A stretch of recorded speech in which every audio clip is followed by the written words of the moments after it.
La tensión en la Sierra de Sinaloa venía cocinándose a fuego lento desde hacía meses. Entre mensajes cifrados, videos filtrados y rumores en las plazas, se hablaba de una sola cosa: la gente del sombrero estaba expandiéndose más de lo acordado, empujando sus rutas hacia territorios que históricamente eran controlados por los chapitos. ¿Será que la gente del sombrero retrocederá? Quédate hasta el final del video y descúbrelo. Los chapitos ya lo habían advertido. En más de una ocasión, sus operadores en Cozalá, El Saucito y La Ciénaga hicieron llegar el mensaje: no se pasen de listos, ustedes ya tienen lo suyo, no quieran tragarse lo que no es suyo. Pero la gente del sombrero, envalentonada por recientes alianzas con células menores y un par de victorias tácticas en las colinas, decidió ignorar las advertencias. Peor aún, empezaron a patrullar zonas donde antes solo se movía la gente de los Guzmán, dejando claro que no pensaban ceder. Aquello fue tomado como una provocación directa, no un simple roce, una declaración de guerra.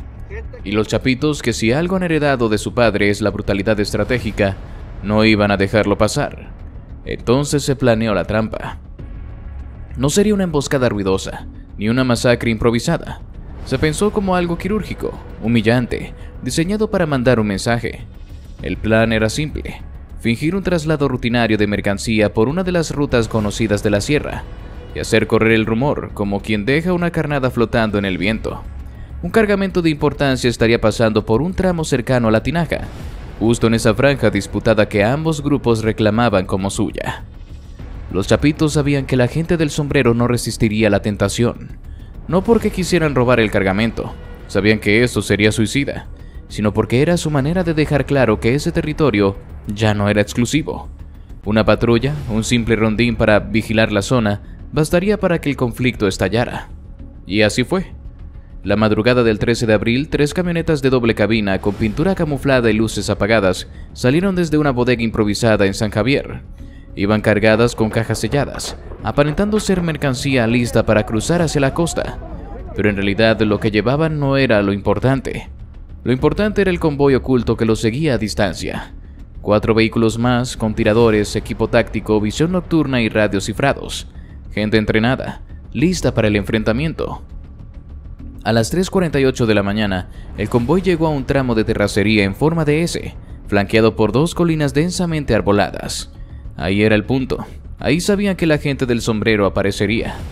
Y aparecieron. 2 camionetas, una Tacoma gris y una Frontier blanca, bajaron por la ladera norte. Iban armados, pero con las armas bajas, como si quisieran tantear el terreno. Sus luces estaban encendidas como para dejar claro que no iban con intención directa de atacar.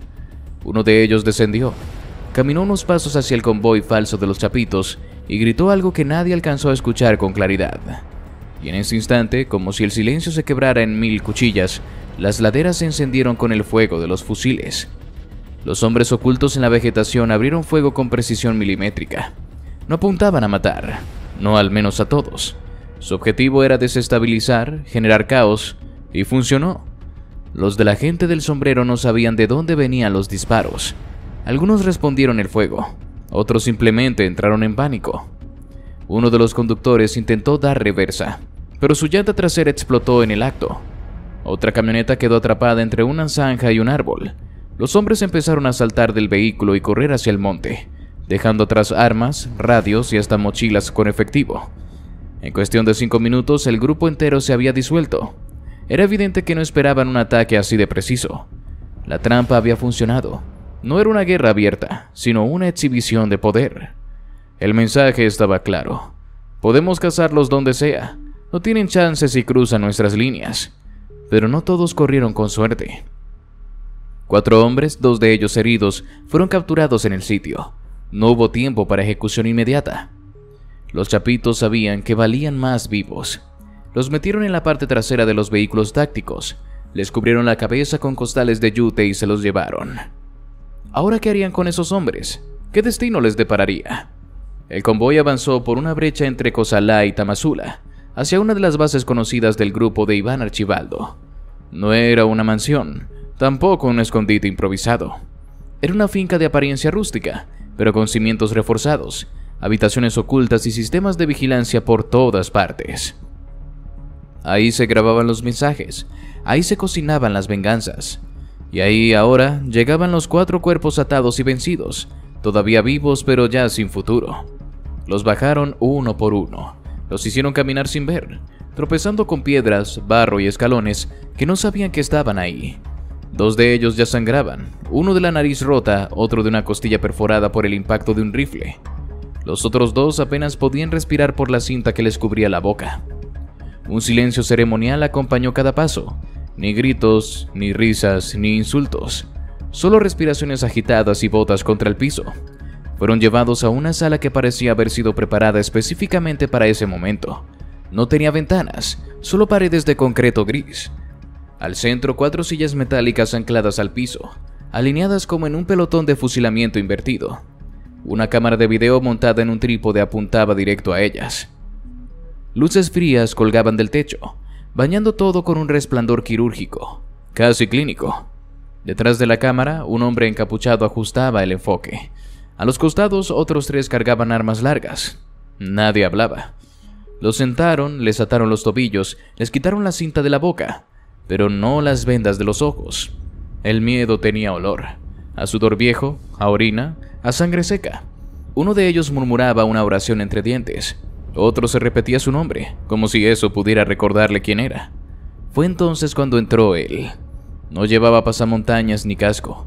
Su rostro era joven, afilado, con barba rala y una cadena de oro que colgaba con un dije pequeño. Una calavera. No necesitaba presentarse. Los capturados supieron de inmediato quién era. Uno de los hijos de Joaquín Guzmán, uno de los mandamases de la organización, el que ordena, el que decide. Se paró frente a ellos con los brazos cruzados y los miró con calma, como quien observa un trofeo dañado.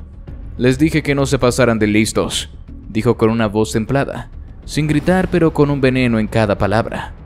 ¿Cuántas veces se los advertimos, cabrones? ¿Cuántas veces les dijimos que se quedaran en su esquina? Nadie respondió.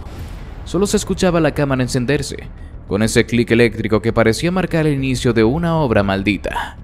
Pero no, continuó. Se quisieron pasar de canijos. Y aquí están. Miren cómo terminaron. Ustedes pensaban que esto era un juego, que con 3 camionetas y un par de rifles iban a venir a enseñarnos cómo se hacen las cosas. Caminó lentamente frente a ellos, como un director de orquesta antes de levantar la batuta. Las cosas no pueden ser así. Y ustedes lo sabían. Hizo una seña a uno de los hombres armados. Este se acercó con una pinza oxidada en la mano. Otro sacó un cable pelado, conectado a una batería. Entonces comenzó. Primero los gritos. Uno de los detenidos fue el primero. Le arrancaron una uña con lentitud, mientras la cámara seguía rodando. El segundo recibió descargas eléctricas en el pecho hasta que su cuerpo se sacudía como si intentara huir de sí mismo. A otro le metieron una bolsa de plástico en la cabeza durante 15 segundos. Después 20, después 30. Lo dejaban respirar apenas y volvían a cubrirlo. El último, el más joven, apenas tenía fuerzas para suplicar. Solo lloraba. A cada golpe, a cada quemadura, su cuerpo se contraía con un terror animal.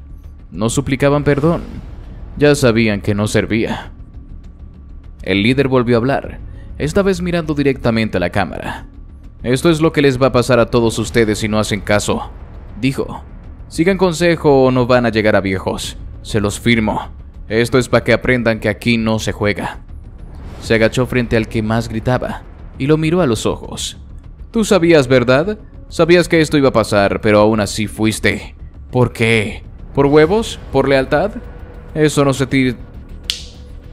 te sirve de nada aquí, compa». El hombre intentó decir algo, pero solo escupió sangre. «Mírame bien, esto no es personal», le dijo.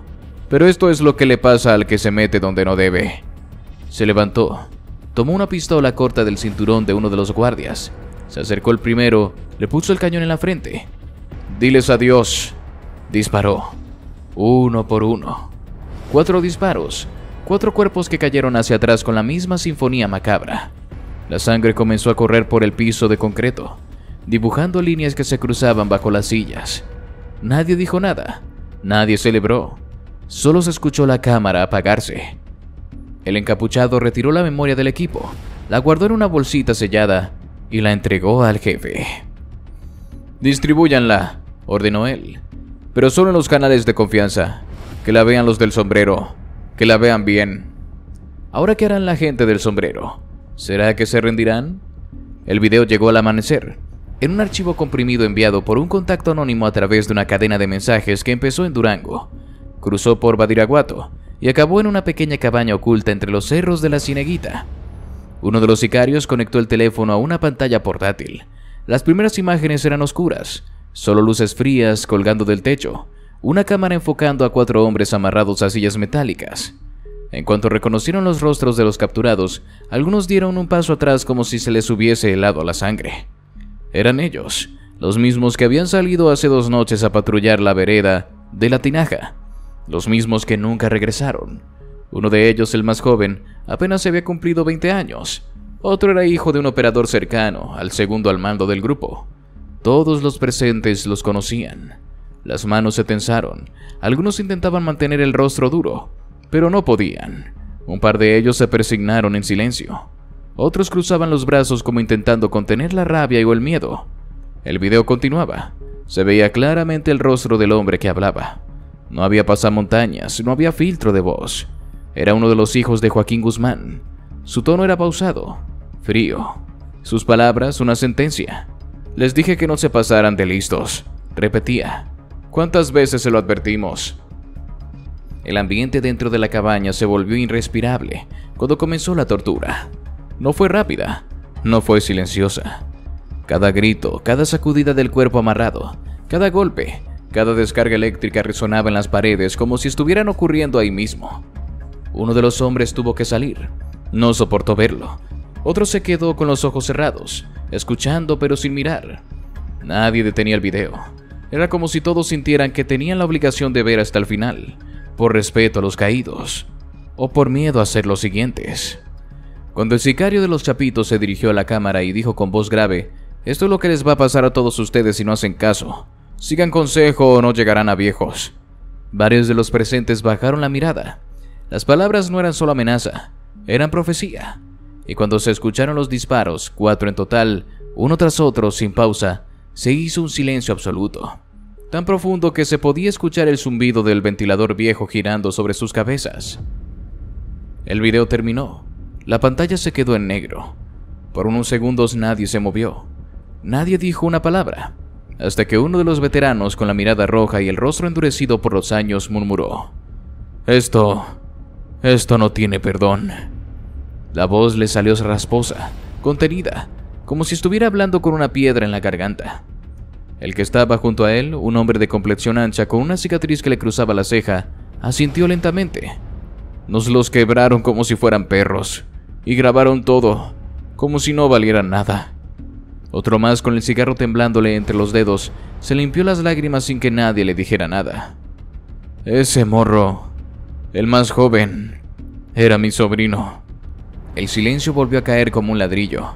Era difícil de procesar, no solo por la crueldad, sino por lo simbólico. Los Chapitos no los habían eliminado en combate, no los habían enfrentado en una emboscada más. Los habían capturado, los habían torturado y los habían ejecutado frente a una cámara. Y lo habían hecho con un propósito claro: dejarles claro quién mandaba. En el mundo del narco, lo que importa no es solo matar, sino cómo matas, cuándo lo haces y sobre todo quién lo ve. Uno de los hombres, el más joven del grupo, se acercó y tomó el control de la pantalla. Lo rebobinó hasta el momento exacto en que el líder de los Chapitos se acercaba a la cámara. Lo pausó ahí. La imagen congelada mostraba su rostro perfectamente iluminado, seguro, desafiante, apuntando directo al lente como si supiera que los ojos del sombrero lo verían. ¿Y qué vamos a hacer?, preguntó con un nudo de furia en la garganta. ¿Vamos a dejar que se salgan con la suya? Nadie respondió de inmediato, porque aunque la indignación era evidente, también lo era el miedo. Todos sabían lo que significaba mover una pieza después de un mensaje así. Esto ya no era una simple disputa por rutas. Esto era guerra declarada, guerra abierta, una que ya no tendría vuelta atrás. El comandante de esa zona, un hombre mayor al que todos llamaban el Gordo Peña, se acercó al escritorio y sacó una libreta con anotaciones. Se quedó viendo una hoja durante unos segundos, luego la arrancó y la quemó con el encendedor. Solo entonces habló. Esto no fue un ajuste, fue una humillación. Y la sangre no se limpia con silencio. Alguien murmuró que tal vez había que esperar órdenes desde más arriba, desde Durango o desde el Mezquital. Pero el gordo lo interrumpió. Ya mandaron su mensaje. Ahora les vamos a mandar el nuestro. ¿Cuál sería la respuesta de la gente del sombrero? ¿Qué teoría tienes en mente? Déjanos saber tu opinión en los comentarios. La respuesta no tardó en llegar. Fue un día gris en Tamazula, con la neblina cubriendo los cerros como si la sierra supiera que algo oscuro se aproximaba. En la entrada de una de las casas de seguridad que los chapitos usaban como punto de vigilancia en el tramo que conecta el Saucito con la Reforma, uno de los halcones de guardia notó algo raro. Una camioneta desconocida, sin placas, había sido abandonada a unos metros del portón.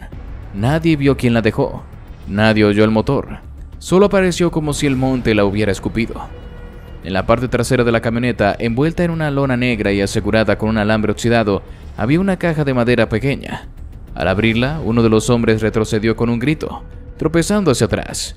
Los demás corrieron a ver, y ahí estaba. Una mano humana, cortada con precisión. No era una amputación caótica ni un corte improvisado. Había sido cercenada con una herramienta quirúrgica, afilada, probablemente con una sierra médica. La piel aún conservaba humedad, como si hubiera sido conservada en hielo durante unas horas para evitar su descomposición. Pero eso no era lo más macabro. Lo que heló la sangre de los presentes fue el dedo índice. Había sido arrancado de raíz, no cortado, arrancado con brutalidad. El hueco de carne expuesta donde debía estar el hueso sobresalía como una burla sangrienta. Junto a la mano, cuidadosamente doblada dentro de una bolsa Ziploc, había una nota escrita con un trozo de cartón con marcador negro. Esta es nuestra respuesta a su mensaje. Aquí no se raja nadie. Sigan mandando videos, nosotros mandamos pedazos. No firmaba nadie. No hacía falta. Los hombres que custodiaban la base alertaron por radio de inmediato. El mensaje llegó a los oídos de uno de los mandos intermedios, quien ordenó que el paquete fuera llevado con suma precaución a la finca principal de los chapitos en la zona. Cuando la caja llegó, fue colocada sobre la mesa del salón de reuniones, sin que nadie osara tocarla de nuevo. Todos esperaban la reacción de Iván Archibaldo. Cuando él entró al cuarto, lo hizo sin prisa. Su rostro era una piedra tallada por años de guerra. Frío, seco. Abrió la caja sin guantes, sin asco. Levantó la mano amputada y la giró, examinándola como si fuera un objeto más del inventario del dolor. ¿Ya saben quién es?, preguntó. Uno de los hombres asintió con un gesto contenido. Sí, jefe, es de El Mochas. Lo habían levantado hace una semana en un retén falso. Pensamos que lo habían matado, pero no habíamos recibido nada. Hasta ahora. Iván dejó la mano sobre la mesa como si ya no tuviera utilidad. Pues ya lo sabemos. El ambiente en la habitación era denso. Nadie respiraba demasiado fuerte. Nadie miraba directamente a los ojos del patrón. El mensaje era claro. La gente del sombrero no iba a dejarse aplastar sin mostrar los dientes. Y no solo eso, lo estaban haciendo a su modo. No con propaganda, sino con mutilación, con respuestas físicas brutales, sin tanto teatro. El dedo arrancado era un gesto simbólico. Ustedes señalan, nosotros arrancamos. Iván no gritó, no golpeó en la mesa, no hizo ningún berrinche, solo miró la nota de nuevo, como quien lee un fragmento de una Biblia enemiga. Después se sirvió un trago de tequila y dio un sorbo lento. Nadie lo interrumpió. Son valientes, dijo al fin, rompiendo el silencio. O muy pendejos, pero tienen huevos, eso hay que aceptarlo. Uno de los presentes, con más entusiasmo que juicio, se atrevió a sugerir algo. ¿Quiere que les respondamos igual, patrón? Tenemos a dos de los suyos que agarramos en la vereda de los pinos. Iván lo miró con una muesca seca. ¿Y qué crees que es esto? ¿Una cadena de tortura infinita? ¿Una guerra de partes humanas? No, esto ya fue más allá. No es un video o una mano lo que van a entender. Es el peso. El silencio volvió a instalarse.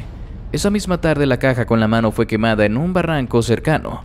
Algunos querían conservarla como evidencia, otros como trofeo, pero Iván ordenó que no quedara rastro. Para él el mensaje ya estaba tatuado, en la memoria de todos. Lo que venía ahora no era respuesta, era castigo. Y así llegamos al final de este video. Si te gustó, te invito a que nos des tu me gusta para seguir haciendo más videos como este. Además de que no olvides suscribirte y activar la campanita para que no te pierdas ninguno de nuestros nuevos videos. Te deseo un gran día. Hasta la próxima.